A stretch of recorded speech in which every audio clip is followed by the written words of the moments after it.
So you're in your 20s, full of ambition, but you have questions. You have big dreams, but you don't exactly know where to start. And in so many ways, you're establishing the foundation for your life that you will live with for the rest of your life. It's your first decade as an adult, so much can go right.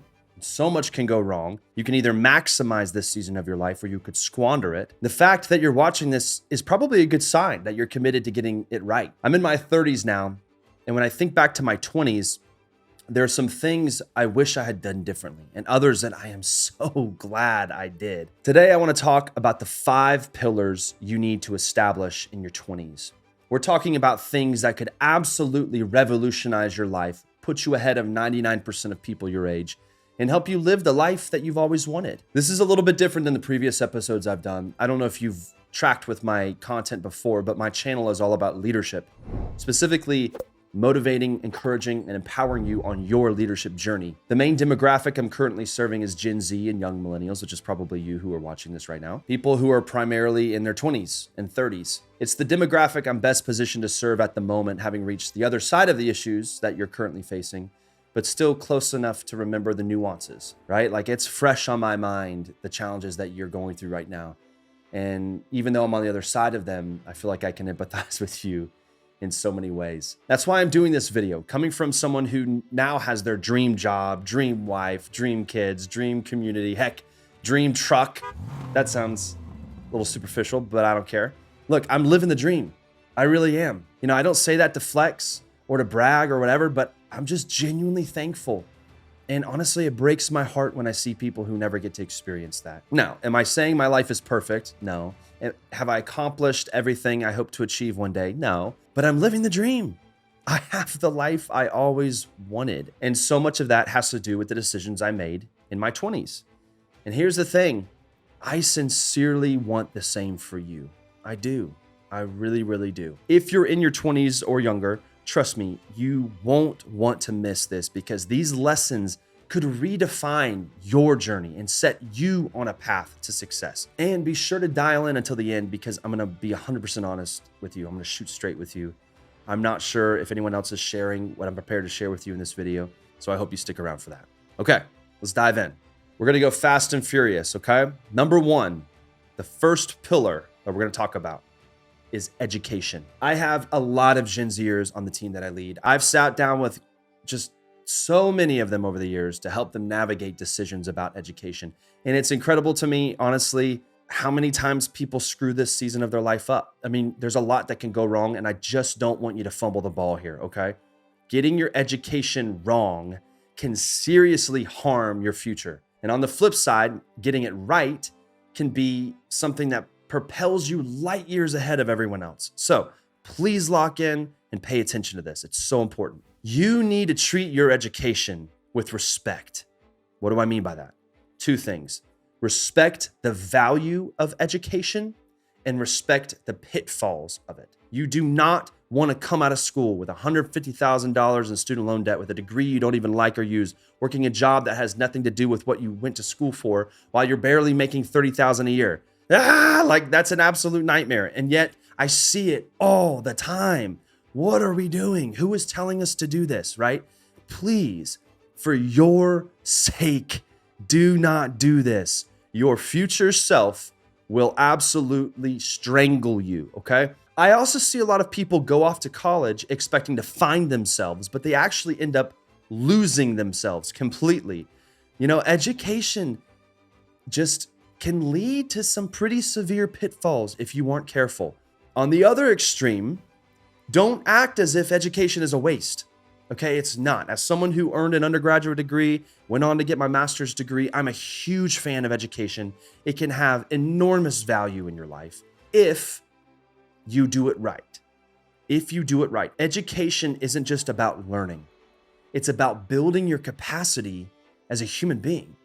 The best investment you could ever make isn't financial. The best investment you can make is in yourself. That investment outperforms every time. The key for you is to respect the educational season of your life. It needs high priority.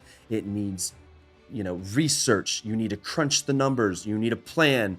You need a vision. You need to think about the potential outcomes of your decisions 5, 10, and 20 years from now. Don't treat your education like a college party. Don't be casual or passive.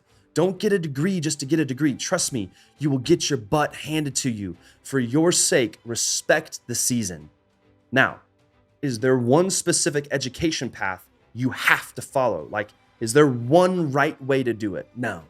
I've seen students successfully handle their education in a multitude of different ways. I've seen students who have zero financial help do better than those who have all the financial help in the world. I've seen students who don't know what they want to do as a career yet make better decisions than those who think they do. You know, you may have mentors who want to help you think through college, or you may have absolutely nobody in your corner. It's really not about money or vocational focus. It's really not about whether you should take out student loans or not. It's about respecting the season of education by doing your research, having a strategy, thinking ahead, and following through. Everyone's situation and context are different. However, every success story that I've ever seen has been a direct result of a thoughtfully planned out strategy. They did their research, they put in the work, they had forward thinking, they read all the fine print, they treated their education with respect. If you respect it, you can avoid the most common pitfalls and get the most value from your education.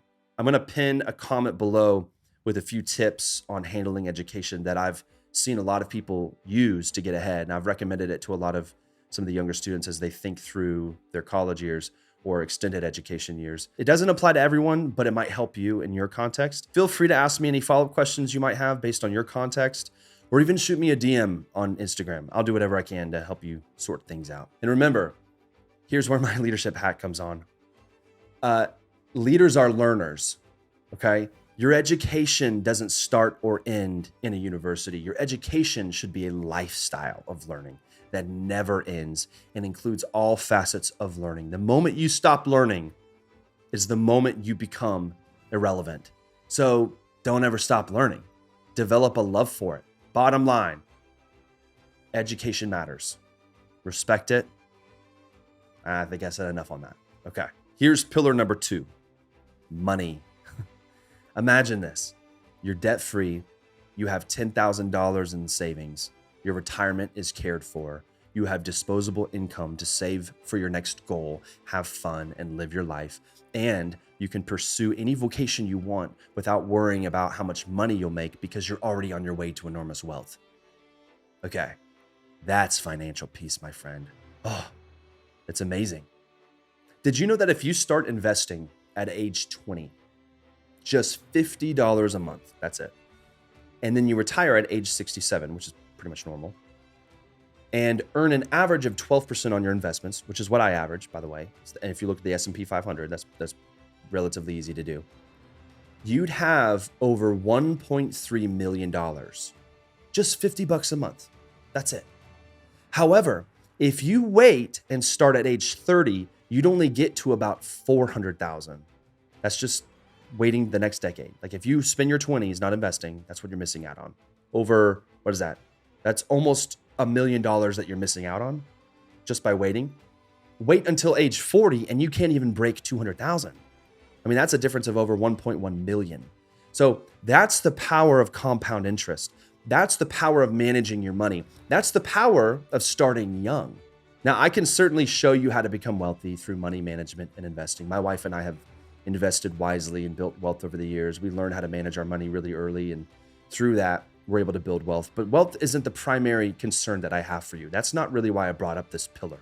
My primary concern for you is not to let money take over your life, whether through a lack of it or an unhealthy obsession with it.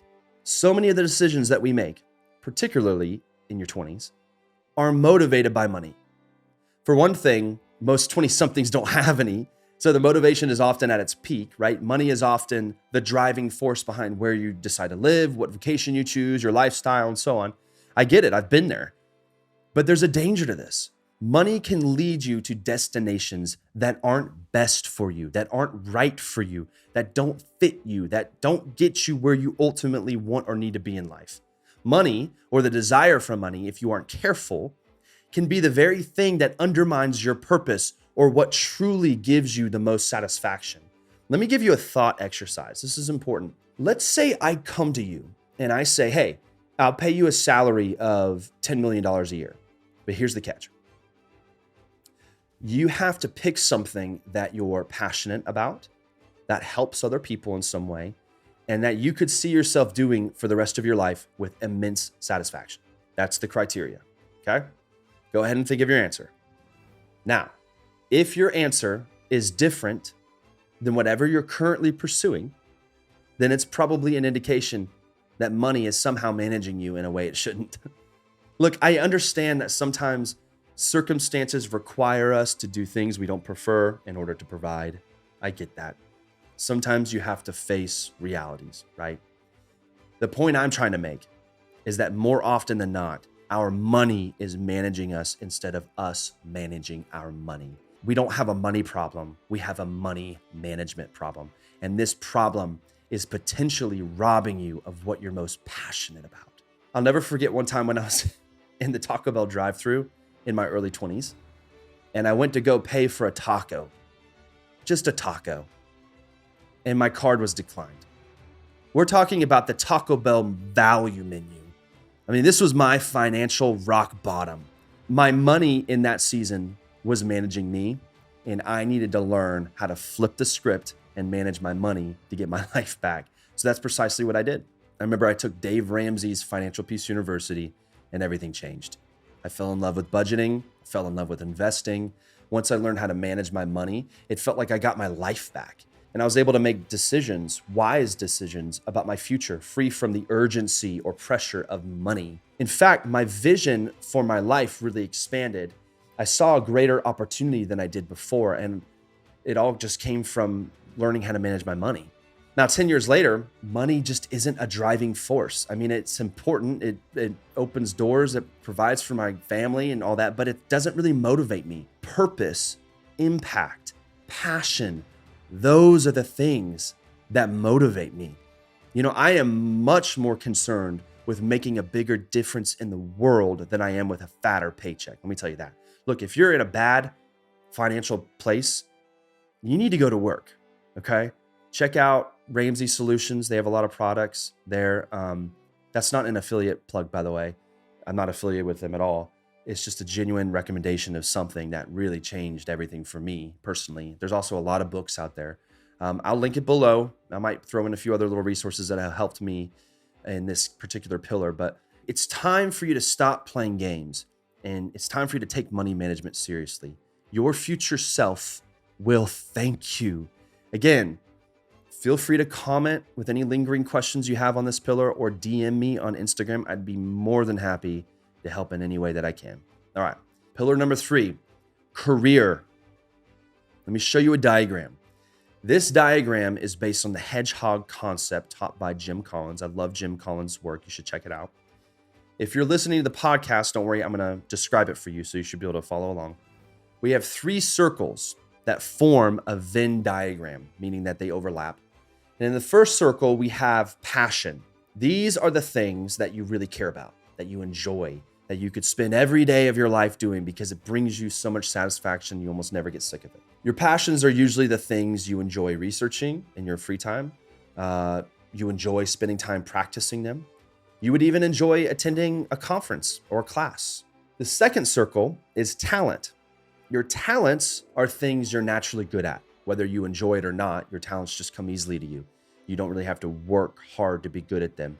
These are things people may have actually pointed out to you. Hey, you're pretty good at that. Maybe you're better than others at these things. If you can align your passion and talent, you've got a pretty powerful combination there.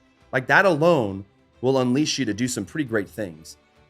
But we have one more circle, values. Values are the principles, beliefs, or ideals that are important to you. Your values will tell you where to channel your passion and talent. So put it all together. Your passion can tell you what to do. Your talents can inform how you do it. And your values tell you where to do it. It's a really great framework to sort of think through your future. And I guarantee you that you will, if you follow this, discover your ideal vocation because everything's in alignment. But you know what most people do they get this all wrong. They either focus solely on their passions and they end up struggling and either don't have the talent to succeed, or they lose their drive because it's not aligned with their values, or they focus only on their talent and absolutely hate the work that they do, or they focus solely on their values and they never really build a career at all. And you know what else people do? They forsake the entire thing, passions, talents, and values all together, and base their entire career path on making as much money as possible. Like, this is just not it, guys. Please don't do that. I know that a lot of people, this is what they tell you to do, but it's just not going to work for you, okay? If you don't have passion, talent, or values that align with your career that you pick, you won't make any money. I promise you, you won't. Trust me. You'll either suck at it, sorry, but you will, or you'll eventually burn out and you'll be miserable the whole time because you don't even have a dollar to show for it, okay? That's why in the last point I emphasized not being ultimately motivated by money. It's just not how to go about it. Instead, if you pick a career that satisfies your passion, talent, and values, you're going to excel at it. You will. And you're going to stick with it because you enjoy it. And I guarantee you money will take care of itself if you have the money management side down, as we discussed earlier. Now, keep in mind, all of these factors can change over time. Your passions change, you discover new talents, your values mature over time. That's okay. Let your career grow with it.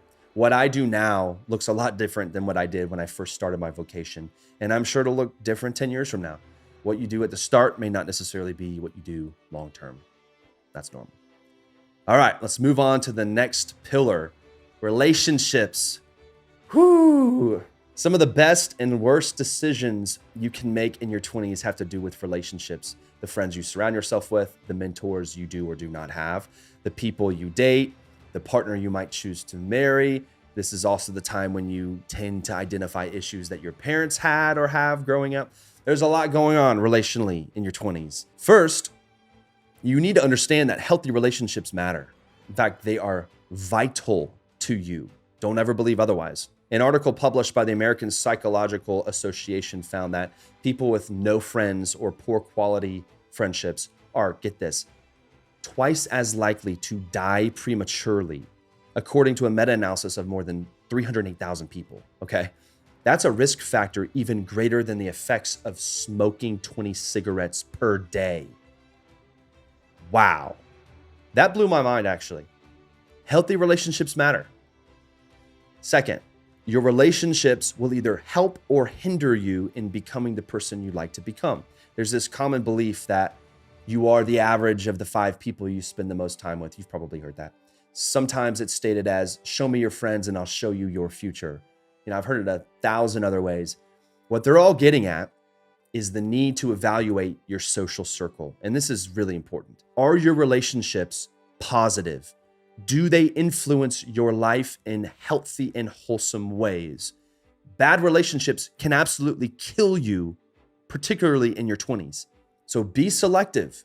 Seek out mentors who are where you want to be and let them speak into you.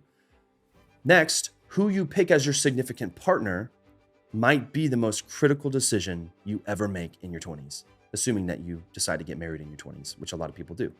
Be so careful. I've seen people get married who have everything going right, but the marriage is so toxic that it slowly and steadily destroys their lives. And it is so sad. If you pick a partner for the wrong reasons, like basing it off of attraction or status or any surface level reason alone, you are setting yourself up, my friend, for heartache, divorce, or worse. Really, you need to pick a partner based on values. For instance, just speaking for myself, I'm a man of faith. There is no way I could have married someone who didn't share my faith. It just wouldn't have worked. Thankfully, my wife shares that with me. It's our foundation. We could have stopped there, I think, and we would have just been fine. But there are other significant values you should probably look into. For instance, do you both want kids? That may sound like something you could kind of figure out down the road, but no, like you kind of need to probably figure that one out now. What kind of career or lifestyle do each of you want or expect from each other? Do you share the same values when it comes to money? Like we talked about earlier, financial problems are one of the leading causes of divorce. You might want to do some due diligence on that one. Finally, I want to caution you if you're thinking about getting married young. Now, this is coming from someone, mind you, who got married at 22. That's really young, okay? So I don't know if that makes my recommendation stronger or weaker. I don't know, but would I recommend that for everyone? Absolutely not. Couples who marry at a younger age report higher divorce rates, okay? So that's a factor, like that's a statistic. So you need to keep that into consideration. The reason is that the younger you are, the more you usually lack self-knowledge or self-awareness and the ability to identify values that foster compatibility. The person you marry should be someone with whom you can walk through life's hardest hits and hurts, because you will. Can your relationship stand up against financial hardship, chronic sickness, high stress seasons, or even tragic events, a cancer diagnosis, life-altering injuries, death? Like, these are things that will happen. Does your relationship have the foundation to handle that kind of weight and come out the other side? Or are you just playing around? Right? If not, you shouldn't marry that person, okay? That would just be foolish. It would just be foolish. It'd be playing with fire, right? Do you know how many of my old friends who got married around the time I did are already divorced? A lot. Almost the majority of them.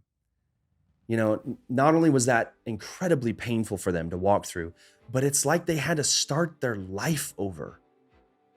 And it's awful. It's awful. This brings us to what I consider the most essential part of your 20s. If you made it this far, I implore you to finish this last section, okay? It's by far the most important, and it's the key to true success. But I also know it might be the category you're the most hesitant about. So bear with me. Here's pillar number 5, faith. Now, you can click off if you want, but I'm telling you, this might be your big breakthrough. It really might be. Now, I'm a Christian. I believe in Jesus. Some people think that's crazy. I get it, honestly, because it is kind of crazy if you think about it. That's the point, right? We're talking about God. If God is real, then he should blow our minds a little bit, don't you think? Now, I'm not going to get into a big faith conversation here, but I do want to tell you that the most important thing you could do in this season of your life is to investigate spirituality. The worst thing you could do is to blow it off or put it off, act like it doesn't exist, or it's just not a thing you need to be dealing with. Because what if it's real? What if it's real? What if the stakes are actually life and death? What if it really is the key to getting the most out of life? Do you want to be figuring that out when it's too late? If it's real, do you really want to spend another day just rolling the dice? Please, for your sake, do your research and make up your own mind. I encourage you to research all the faiths. That's what I did. You know, I've read the Quran cover to cover. I've explored Hinduism and Buddhism. I've looked at it all.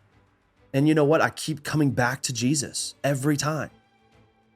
Now, let me ask you a question.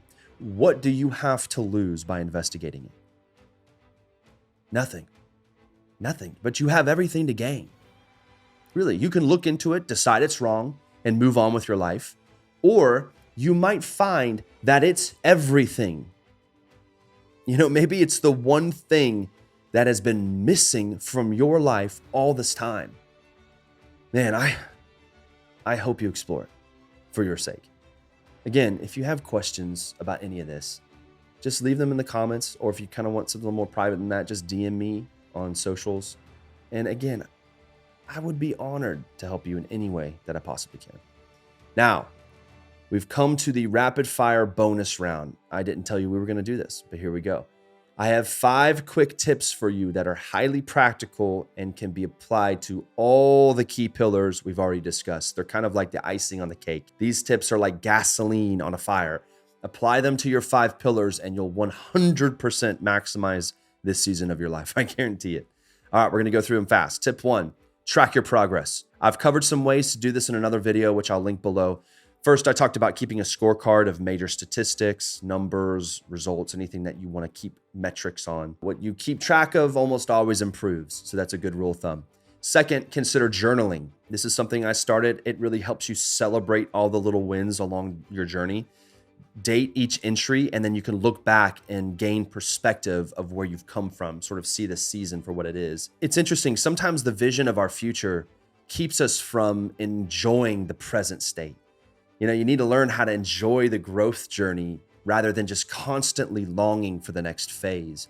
You don't want to be a chronically discontent person. You'll be miserable. Tracking your progress along the way can really help with that. All right, tip number 2, delegate. There's an old leadership maxim that says a person may do an immense deal of good if they do not care who gets the credit. I've also heard it put, you can accomplish a lot in life if you don't care who the recognition goes to.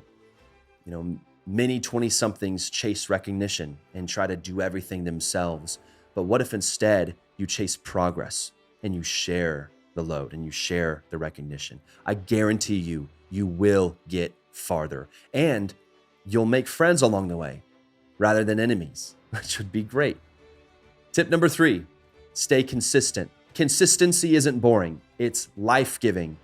Consider reading a really good book on habit forming if you haven't already. I recommend Atomic Habits by James Clear. It's probably the best. It's absolutely brilliant. I've read it. I pretty much read it every year, actually. Read it, apply it. It'll change everything for you. Tip number 4, learn how to run at all speeds. In my 20s, specifically my early 20s, I like to run my engine at around 200 miles per hour. I like to go fast. But what I learned as I started nearing my 30s is that it's okay to let the engine cool off in certain seasons. In fact, if all you do is run your engine hot, then eventually you'll burn out or you'll drive your wife crazy, one of the two. In any case, learn how to run fast and slow depending on the needs of the season you're in. There's a time for your best, and then there's a time to rest. All right, tip number 5, last one. Start your education, start investing, start that career path, start investigating faith, start now. If you enjoyed this episode, I encourage you to download my free leadership guide. I'll link it below. Or if you're on podcasts, you can just go to my website, zachwhite.com. The resources you'll find in this guide were life-changing for me, and I hope it serves you too. Keep fighting the good fight, and I'll see you again real soon. Also, if this episode served you, you'll probably like this episode right here, where I discuss how to rise above age barriers in business and leadership. It'll be particularly valuable for you with your career pillar. I'll see you over there.